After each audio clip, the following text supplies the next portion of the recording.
नमस्ते। ओवरव्यू में आपका स्वागत है। हमेशा की तरह 3 विषय: सतलज, पिक्चर का सच, दूसरा इसराइल की दोस्ती ज्यादा फायदेमंद या ईरान की, और तीसरा ना कोई घुसा है ना कोई घुसा था, हम पीछे हट गए। इन तीनों विषयों पर बात करने से पहले हमेशा की तरह आपसे एक और आग्रह: चैनल को सब्सक्राइब करें, चैनल को लाइक भी करें, और अगर हो सके तो चैनल की मेंबरशिप भी ले लें। मेंबरशिप का मतलब कि एक छोटी रकम आपको हर महीने हमें आर्थिक सहयोग के रूप में देनी होती है, और अगर आप हर महीने का कमिटमेंट नहीं करना चाहते हैं तो एक बार एक मुश्त भी आप हमारा आर्थिक सहयोग कर सकते हैं। हमें आपके इस आर्थिक सहयोग की आवश्यकता है, क्योंकि चैनल को ठीक से चलाने के लिए कुछ पैसों की और ज़रूरत पड़ती है। तो सबसे पहली बात, सतलज पिक्चर का सच। बड़ा अभी हल्ला मचा, एक सतलज पिक्चर आई है। सतलज पिक्चर के ये जो हीरो साहब हैं दिलीप दोसांझ जी हैं, बहुत पंजाब के बहुत स्टैब्लिश्ड एक्टर, अच्छी एक्टिंग करते हैं। ये पिक्चर 3 जुलाई को OTT प्लेटफॉर्म पे जी पे रिलीज हुई, और रिलीज होने के 2 दिन के अंदर ये बैन कर दी गई, और फिर OTT में पिक्चर के वालों ने ही कहा कि इसको आप फ्रीली डाउनलोड कर लीजिए और खूब इधर करिए, उसको देखिए दूर दूर तक। पिक्चर का जो बैकग्राउंड है वो जो पंजाब में जिस समय एक खराब पक्ष था 84 से 95 तक का, उस समय इंटरनल डिस्टर्बेंस बहुत थे। ऑपरेशन ब्लू स्टार हुआ था, गोल्डन टेम्पल हुआ था, इंदिरा गांधी की हत्या हुई थी, उसके आफ्टरमैथ्स थे, और पंजाब को संभालना थोड़ा मुश्किल हो रहा था। कांग्रेस की सरकार थी, बेन सिंह मुख्यमंत्री थे, और ये सबको पता है कि भिंडरवाल को कैसे समर्थन था किसी जैल सिंह का। ये सब हिस्ट्री की बातें हैं। तो एक अजीब सी गुत्थी नहीं समझ में आ रही थी कि ये पिक्चर अगर रिलीज होती तो इसको डैमेज तो ये कांग्रेस को करती, तो ये इसमें क्या दिक्कत है, बीजेपी इसको क्यों नहीं रिलीज होने दे रही है। तो जब इस नज़र से देखना शुरू किया, फिर मैंने पंजाब में कुछ अपने सिख मित्रों से बात की, और जो आज से मैं बात कह रहा हूँ इसमें सारा 90% इसमें मेरे कुछ सिख मित्रों ने ही ये सारा मुझे समझाया है, और मैं उसी बात को आपके साथ भी रख रहा हूँ। पहली चीज़ जरा ये देखिए कि पिक्चर बननी शुरू हुई, तो टाइमलाइन की बात कर रहे हैं, क्योंकि टाइमलाइन बहुत बोलते हैं। पिक्चर 2021 में बननी शुरू हो गई थी, पिक्चर 2022 में बन के तैयार हो गई थी। 2022 में पंजाब में इलेक्शन था। इस इलेक्शन में ये पिक्चर दिखाती है कांग्रेस के मिसरूल को, और कांग्रेस के मिसरूल को खास करके सिखों की बात को।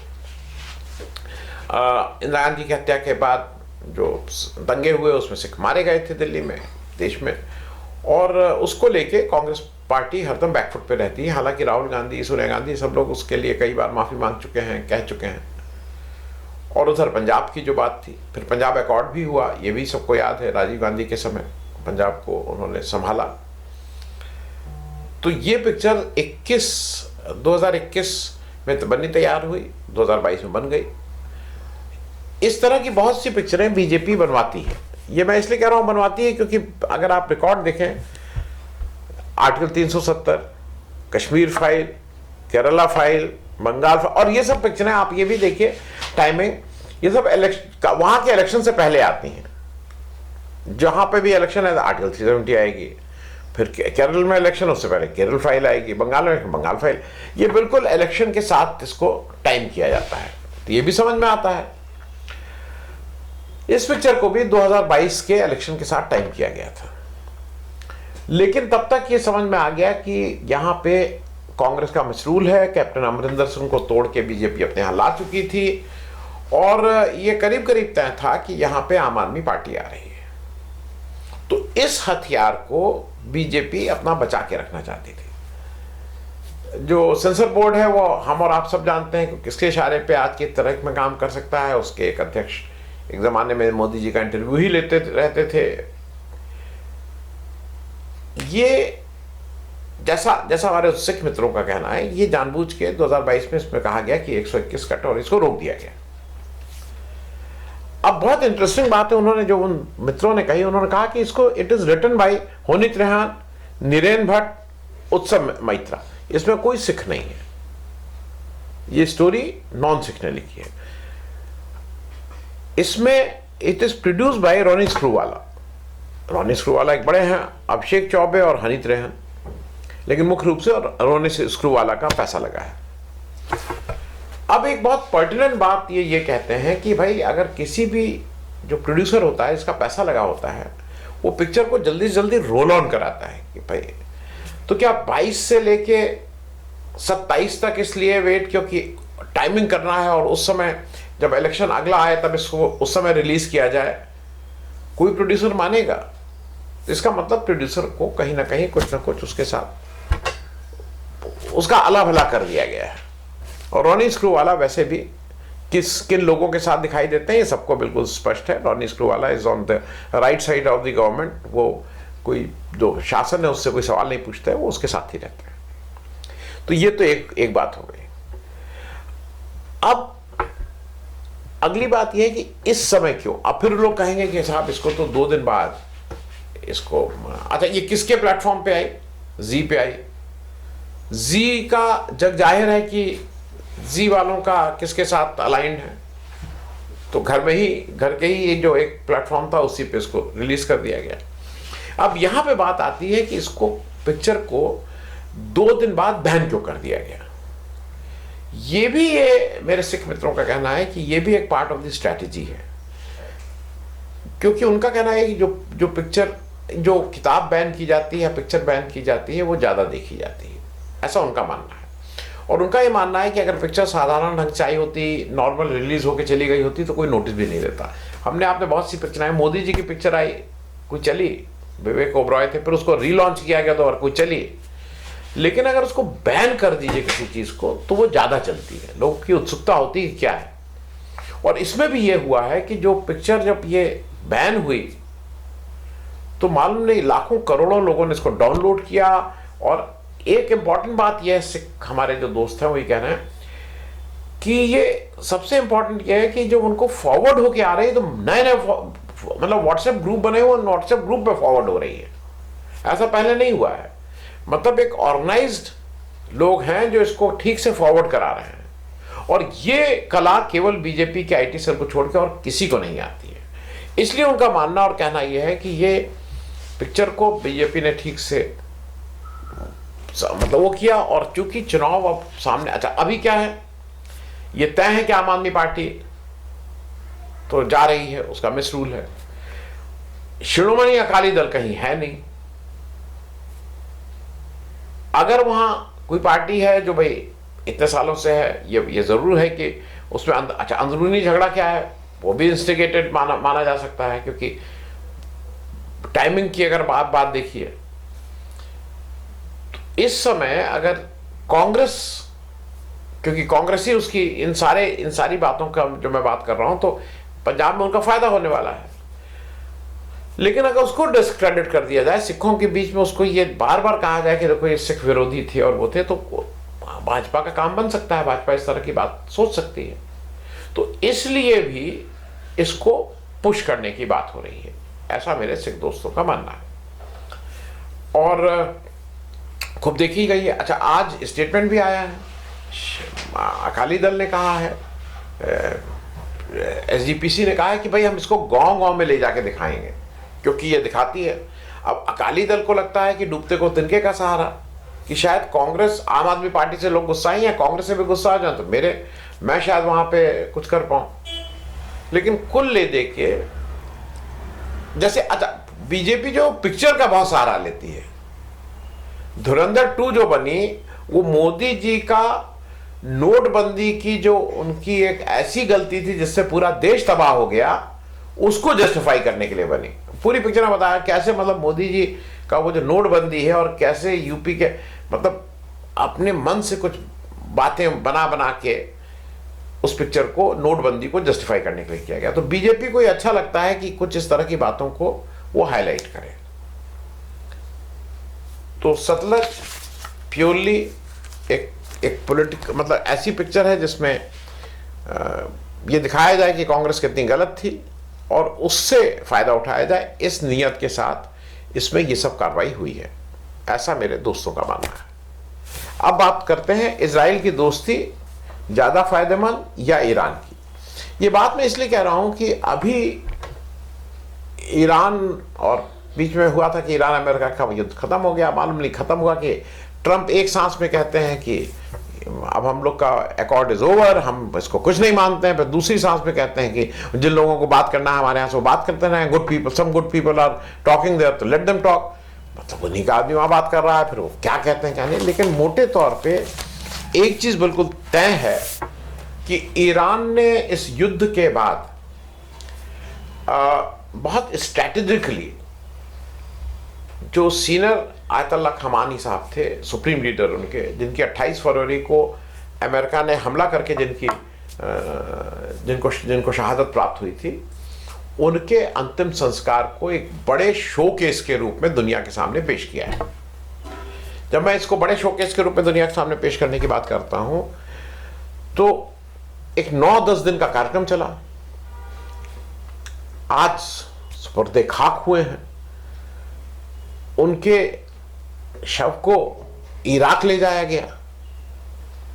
उनका जो अंतिम संस्कार है उसमें उन्होंने एक दुनिया के रशिया का पार्टिसिपेशन था, चाइना का पार्टिसिपेशन था, सऊदी अरेबिया, कतर, तुर्की, इजिप्ट, इराक, पाकिस्तान, अरब, ये सबका ठीक से पार्टिसिपेशन था।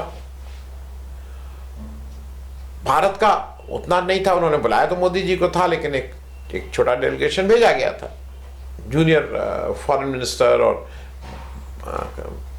बिहार के राज्यपाल के साथ। लेकिन उन्होंने दुनिया को अपना के सामने पेश किया कि ये लोग हमारे साथ हैं। सऊदी अरेबिया, जो माना जाता था कि उनमें आपस में हरदम लड़ाई रहती, वो साथ था, इराक साथ था। ये सब तेल वाली जगह हैं, सऊदी अरेबिया के पास तेल, इराक के पास तेल, ईरान के पास तेल, ये सारे लोग एक प्लेटफॉर्म पे आ रहे हैं। तुर्की, अब इस युद्ध के बाद ये कहीं से भी, और इस जो पूरा ये आयोजन हुआ उसमें क्या ये हारा हुआ देश लग रहा था ईरान? जितने लोग अब सड़क पे निकल आए थे, क्या ये डिवाइडेड देश लग रहा था? क्या जो ऐसा अमेरिका और इजराइल का मानना था कि बस वहां गए और आयतुल्लाह जो सीनियर सुप्रीम लीडर है उनको मारा और तुरंत सड़क पे आके जनता तुरंत हमारे साथ आ जाएगी? ऐसा तो कुछ नहीं है। जनता साथ में है, लड़ने को तैयार है, आइडेंटिटी की बात कर रहे हैं। ये बिल्कुल साफ दिखाई दिया कि वो ईरान जिसके ऊपर आपने इतने सैंक्शन लगाए हुए थे, जो अपने सबसे बुरे इकोनॉमी के हिसाब से आर्थिक पक्ष में सबसे खराब दौर से गुजर रहा था, वो युद्ध के बाद विजेता की तरह बाहर निकला है और कहीं पे भी कमजोर, टूटा हुआ या इस तरह का देश नहीं दिया है। उसने दुनिया को बिल्कुल ठीक से ये संदेश दिया है कि हम कंट्रोल में हैं। दूसरी एक बात और बहुत क्लियर है कि वहाँ पे जो ये बार बार कहा जा रहा था कि नहीं दुनिया, वो लोग बहुत डिवाइडेड हैं और इस रजीम से हैं, लेकिन IRGC का कंट्रोल पूरा है, लोग उसके साथ हैं, आम लोग उसके साथ हैं, ये भी ठीक है। एक चीज़ और इसमें, इस युद्ध के बाद ये भी क्लियर हो गया है कि जो देखिए ये सारा कुछ अमेरिका ने कुछ किया कि उसने इसीलिए किया ना कि वो न्यूक्लियर वेपन बनाएगा। उनके न्यूक्लियर प्रोग्राम पे कोई बात नहीं हुई है। जो जैसे वो उनकी स्थिति थी वो आज भी स्थिति है, बल्कि उसमें और ये जुड़ गया है कि अब वो अपना न्यूक्लियर प्रोग्राम जैसे चाहे वैसे उसको आगे बढ़ाएंगे। क्योंकि इसको बहुत से लोग, इसका ईरान में जब इस्लामिक रेवोल्यूशन हुआ था 1979 में, शाह को छोड़ के जाना पड़ा था जनवरी में, फिर फरवरी में आयतुल्लाह आए थे। मैं ये बातें इसलिए याद दिला रहा हूं, ये भी उसी क्रांति जैसा है। क्योंकि जब भी, अच्छा, उस समय क्या हुआ था कि उस समय अमेरिका ने सबको डराया था, क्योंकि शाह जो थे वो अमेरिका परस्त थे, उनको हटाया गया था, उनको अमेरिका को बुरा लगा था। तो वहाँ पे 1981 में एक GCC country, gulf corporation council बनाई गई थी, ये दिखा के कि साहब ये देखिए ईरान से बहुत डर है और इराक से डर है, तो एक GCC बन गई थी। अमेरिका ने उस GCC के आड़ में अपने सारे सैनिक अड्डे बना दिए थे, वहाँ पे अपने सैनिकों रखता था कि हम आपकी सुरक्षा करेंगे और देखिए यहाँ आपके ऊपर कुछ नहीं। लेकिन इस जो अभी ये 40 दिन की वॉर हुई, इसमें बिल्कुल स्पष्ट हो गया कि अमेरिका के वो सैनिक अड्डे किसी लायक नहीं थे। ईरान ने उनमें भरपूर क्षति पहुंचाई और जो जो देश थे उनको भी समझ में आ गया कि ये हम बिना बात के अमेरिका के साथ थे, ये हमारा कोई सुरक्षा बचाव नहीं कर पाया, और हमारे यहाँ जो कुछ भी तबाही हुई वो केवल इस वजह से हुई कि अमेरिका की प्रेजेंस थी। ये तो तय हो गया, ईरान ने चुन चुन के, इसको कहते हैं ना, चुन चुन के ठीक किया उनको। तो एक बात ये भी इम्पोर्टेंट है। एक बात और है कि जो सर्वाइवल की बात थी ना, अब ये था कि सर्वाइव करेगा कि नहीं करेगा। वीक नेशन है वो, बहुत मजबूत नेशन की तरह बाहर आ गया है। दूसरा एक है कि पहले था ना कि रिलीजन फर्स्ट, आइडेंटिटी की भी बात है। हम ईरानी हैं और उस आइडेंटिटी को उन्होंने ठीक से बाहर निकाला है। और जो सबसे बड़ी एक इस पूरे उसका है, और जो खामनाई के अंतिम संस्कार में हुआ कि एक ऐसा देश जो इकोनॉमिक सैंक्शन से जूझ रहा था, पैसा नहीं था, उसके पास एकदम से बहुत से नए आयाम खुल गए हैं। उसका जो फ्रीज अकाउंट है वो अनफ्रीज होना ही होना है, आज नहीं तो कल, अगर ये युद्ध होगा। और जो एक सबसे बड़ी बात, अच्छा, उसका तेल अब वो बेच सकता है। हालांकि फिर से अमेरिका ने सैंक्शन लगाया, लेकिन वो सैंक्शन टेम्पररी है, जब एक हटाया था तो फिर हटाना पड़ेगा। तो अब तेल बेच सकता है, तो वहाँ से उसको पैसा मिलेगा। और सबसे बड़ी बात यह है कि बैठे बिठाए अमेरिका ने उसको, जैसे होता है ना एक लॉटरी खुल जाना, स्ट्रेट ऑफ हॉर्मुज में उसका कंट्रोल अब पूरी दुनिया को मानना पड़ रहा है, एक्नॉलेज करना पड़ रहा है। और उसका एक इकोनॉमिक फायदा, उसका एक आर्थिक पक्ष भी है, जो उसको पैसा मिलेगा उससे। तो इस युद्ध के बाद जो ईरान की आर्थिक स्थिति थी वो बजाय कमजोर होने के ज्यादा मजबूत हो गई है।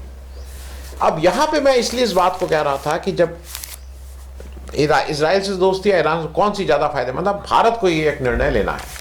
भारत इस युद्ध में बिल्कुल साफ इजराइल के साथ खड़ा हुआ नजर आया है। भारत, हमारे मोदी जी इजराइल में उपस्थित थे 36 घंटा पहले युद्ध शुरू होने के, उसके बाद भी वो इजराइल के साथ साथ नजर आए हैं। निर्णय हमें लेना है कि हमारी दोस्ती ईरान से, जो कई सदियों पुरानी थी, जब देश आज़ाद हुआ उसके बाद हमारी उसकी एक मजबूत दोस्ती थी, हम उस दोस्ती के साथ जाएंगे, या इजराइल जो जासूसी कराने में आया है कि उसके फ़ोन में क्या आया, उसमें क्या आया, ये सब क्या आया, अपना तो बचा नहीं पाया कि आयरन डोम और क्या क्या, वो भारत की क्या सुरक्षा करेगा। लेकिन निर्णय भारत की लीडरशिप को लेना है। अब तीसरी बात कर रहे हैं, ना कोई घुसा है ना कोई घुसा था, लेकिन हम पीछे हट गए। ये बात मैं रेफरेंस में कह रहा हूं चीन के, जो अरुणाचल के हमारा बॉर्डर लगता है वहां के रेफरेंस में। वहां पे ट्राइबल्स हैं, ना वेलफेयर सोसाइटी, ताकसिंग जगह है जो बिल्कुल बॉर्डर पे है, वहां की ना वेलफेयर सोसाइटी है। मैं उसका लेटर साथ में लगा दे रहा हूं। 26/6/2026 को उन्होंने एक लंबा लेटर डिप्टी कमिश्नर अरुणाचल, अपने जो जिला है उसको लिखा है। उसमें उन्होंने सिलसिलेवार बताया है कि किस तरह से चीनी कैंप इनसाइड इंडियन टेरिटरी आ गए हैं, और वो वहां पे अपना परमानेंट जगह बना रहे हैं, टेंट बना रहे हैं। और ये वो बार बार इस बात को कहता जा रहा है कि किस तरह से हमारी जो सिक्योरिटी है, जो हमारी वो है, वो ब्रीच हो रही है। भारत की तरफ से इस पे कोई आधिकारिक बयान नहीं आया है। ये कहीं कहीं कहा जा रहा है कि साहब वो गलत है और इस तरह की कोई बात नहीं है, आप अपना बिल्कुल निश्चिंत रहिए, कहीं कोई नहीं आ रहा है। लेकिन उन्होंने चिट्ठी लिख के जगह बताई है कि किस किस जगह पे चीन ने अपने परमानेंट ठिकाने बना लिए हैं। ओइंग, पनिसर, मारपान, पोथरांग, ये सब उन्होंने एक एक जगह दी है। उसमें से एक जगह जो उन्होंने नाम दिया है असफेल्ला, उसको भारत की तरफ से कहा गया, पहले भी डिस्प्यूटेड था, अब भी डिस्प्यूटेड है, इस तरह की बातें कही गई हैं। देखिए, ऐसा है कि जब वहां की लोकल ट्राइब ये कह रही है, जो वहां पे रहती है, तो आपको उसको कारपेट के नीचे तो नहीं कर सकते हैं कि नहीं कोई नहीं घुसा है। बात तो उस पर करनी पड़ेगी, बात अगर साफ साफ करें। क्योंकि दिक्कत क्या है, भारत और चीन का बॉर्डर आज तक सेटल नहीं हुआ है। We have a line of actual control, line of control ये उसको बोलते रहते हैं, हमारा एक्चुअल बॉर्डर नहीं है, और उसी वजह से सारी समस्याएं होती है। चीन लगातार अरुणाचल प्रदेश के 90,000 स्क्वायर किलोमीटर को कहता है कि हमारी टेरिटरी है, जो वो मानता है कि वो उसके अनुसार ये तिब्बत का हिस्सा था और तिब्बत को उसने कब्जा कर लिया, तो ये उसका हिस्सा है। हम लगातार इस पोजीशन में है कि नहीं, हमारी टेरिटरी है, क्योंकि जो मैकमोहन लाइन है और जो 1915 का करार हुआ तो उसके हिसाब से हमारी टेरिटरी है। लेकिन जब चीन का कोई कार्रवाई होती है, परमानेंट सेटलमेंट होता है, उसके यहां से लोगों की घुसपैठ होती है, तो हम मालूम नहीं क्यों पिछले 5-7 जो नई रिजीम है मोदी जी की, हम स्टैंड लेते हैं, नहीं कोई नहीं घुसा, कोई नहीं घुसा, लेकिन वो घुसाते हैं, वो हमारे यहां घुसाते हैं, फिर कहते हैं चलो पीछे थोड़ा हटते हैं, तो वो हमारी टेरिटरी में थोड़ा पीछे हट जाता है, हमसे हमें और पीछे कर देते हैं। कुछ इस तरह की चीज हो रही है। इसमें डिफेंस मिनिस्टर को बोलना चाहिए, वो चुप, इसमें फॉरेन मिनिस्टर को बोलना चाहिए, वो चुप, इसमें चीफ मिनिस्टर को वहां का है, वो चुप। वहां के लोग आवाज उठाते हैं, लेकिन हम इसलिए कि भाई हम कहीं हमारी 56 इंच का सीना कहीं 55 इंच का ना दिखने लगे लोगों को, हम इस झूठी कार्रवाई उसमें वो कहते रहते हैं कि नहीं नहीं कोई नहीं घुसा है, कोई नहीं घुसा है। ये इंपॉर्टेंट है, देश की जमीन चीन धीरे धीरे उसमें घुस रहा है, और उसके ऊपर हमारी चुप्पी जो है वो कहीं ना कहीं चीन को और इनकरेज करती है कि आप इस तरह की कार्रवाई करो। जो इस समय देश का नेतृत्व है वो मालूम नहीं किस उसमें इसको कभी स्वीकार ही नहीं करेगा कि आप हमारी टेरिटरी में घुसे हो, और इससे उनका काम ज्यादा आसान हो जाएगा। थैंक्स सो मच, धन्यवाद।